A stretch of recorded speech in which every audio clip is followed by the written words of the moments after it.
안녕, 나는 해랑이. 여러분, 이 책들의 공통점은 무엇일까요? 보물섬, 로빈스 크루소, 노인과 바다. 읽은 게 하나도 없는 게 공통점은 아니겠죠? 그럼 이 영화들의 공통점은 뭘까요? 니모를 찾아서, 모아나, 라이프 오브 파이. 어느 정도 감이 잡히시나요? 오늘은 해양 문학과 해양 영화에 대한 이야기 들려드릴게요.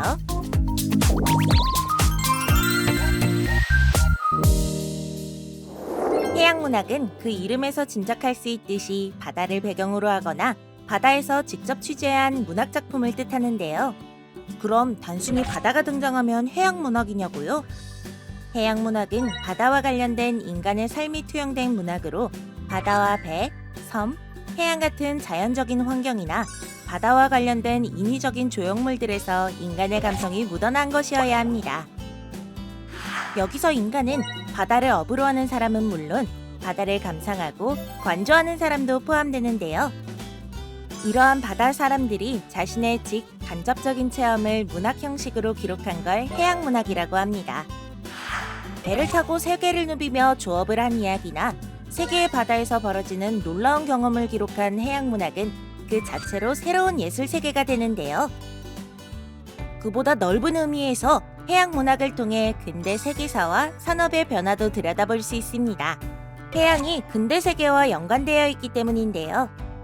근대의 바다는 제국의 경계를 확장하는 무대였기 때문에 해양 문학엔 지역 발명, 식민 지배 등의 근대 세계 체제의 변화가 녹아 있습니다. 따라서 해양 문학은 근대 세계 변화와 역동 속에서 함께 생산되고 읽혀왔죠.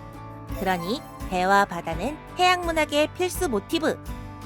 여기에 더해 항해의 서사와 인간의 삶, 근대 세계에 대한 변화를 함께 살펴보는 게 해양 문학의 감상 포인트라 할 수 있겠죠. 바다로 나아가 자원을 얻고 활발하게 교역하며 시장을 개척했던 시기. 근대 전반기가 바로 해양 문학의 전성기였는데요. 앵글로색슨족은 역시 바이킹의 후예답게 다니엘 디포의 로빈슨 크루소, 로버트 루이스 스티븐슨의 보물섬 등의 걸작을 남겼답니다. 로빈슨 크루소와 보물섬은 원작의 인기가 엄청난 만큼 전 세계의 미디어에서 애니메이션, 드라마, 극장 영화 등으로 재탄생되었는데요. 여기서 빠질 수 없는 등장인물, 바로 해적이 있죠. 여러분이 생각하는 해적의 모습은 어떤가요? 외다리에 삼각모 쓰고 어깨에는 앵무새 얹고 머스킷총을 사용하는 보물섬의 존 실버라는 캐릭터인데요. 해적의 스테레오타입이 되면서 캐리비안 해적과 같은 다양한 작품 속에 해적의 상징이 되었답니다. 19세기 영국 최고의 스타 시인이 있었죠. 조지 고든 바이런은 서사시 해적에서 넘실대는 파도와 거친 생명력을 이렇게 표현했습니다. 짙은 푸른 바다에 깊은 바닷물에 우리의 생각은 무한하고 영혼은 자유롭다. 캬, 어때요?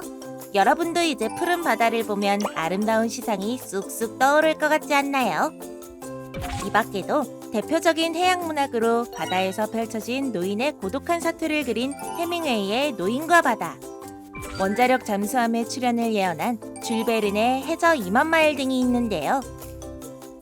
우리나라 해양 작품에는 어떤 것들이 있는지도 살펴볼까요?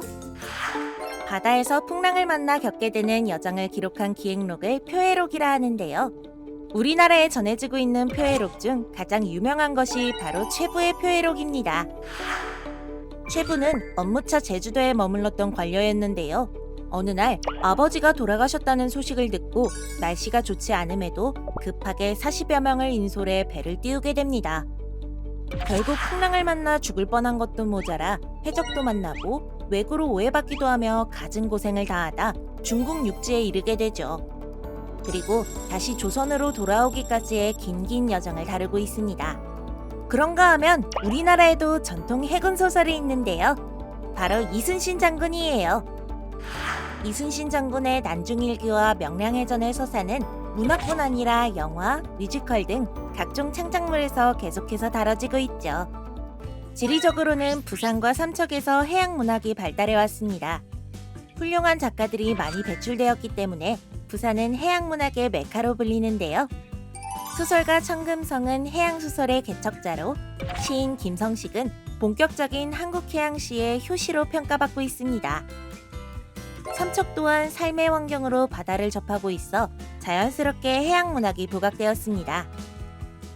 대표적으로 시인 김영준의 작품에서 바다는 모성성의 이미지로 강조되는데요. 시인이 어촌에서 어머니와 함께한 시간이 작품에 녹아있음을 알 수 있어요. 이번엔 영화 이야기를 좀 해볼까요? 해양을 주제로 한 영화, 즉 해양 영화라는 건 일반적으로 인정되는 장르는 아니라 그 경계가 모호한 게 사실인데요. 바다가 서사의 주요 요소로 등장하고 이를 주제로 다양한 이야기가 펼쳐진다면 해양 영화라 보고 있습니다. 바다가 등장하는 영화, 어떤 게 떠오르시나요? 빠밤, 빠밤. 긴장감 넘치는 음악이 인상 깊은 조스도 있고요. 재난 상황을 그린 타이타닉도 크게 흥행했죠. 아이들과 함께 관람할 수 있는 희망찬 이야기도 많아요. 호기심 가득한 아기 물고기 이야기 니모를 찾아서, 걸음마보다 서핑을 먼저 배운 서퍼, 소울 서퍼 등이 그것이죠. 국내에도 과거부터 다양한 해양 영화가 제작되어 왔습니다. 바다에서 살다 바다에서 죽는 어부들의 삶의 애환을 그린 만선, 한순간 과부가 되어 바닷가 마을에서 고달픈 삶을 살아낸 여인의 이야기 갯마을 등이 있습니다. 국내외 여러 곳에선 해양 영화제가 개최되고 있고 국내에선 해양문학상 공모도 이뤄지고 있는데요. 관심을 갖고 참여해본다면 바다에 대한 애정이 더 깊어지지 않을까요? 바다에 대해 또 궁금한 점이 있나요? 지금 바로 댓글로 남겨주세요. 오늘 영상은 여기까지! 그럼 안녕!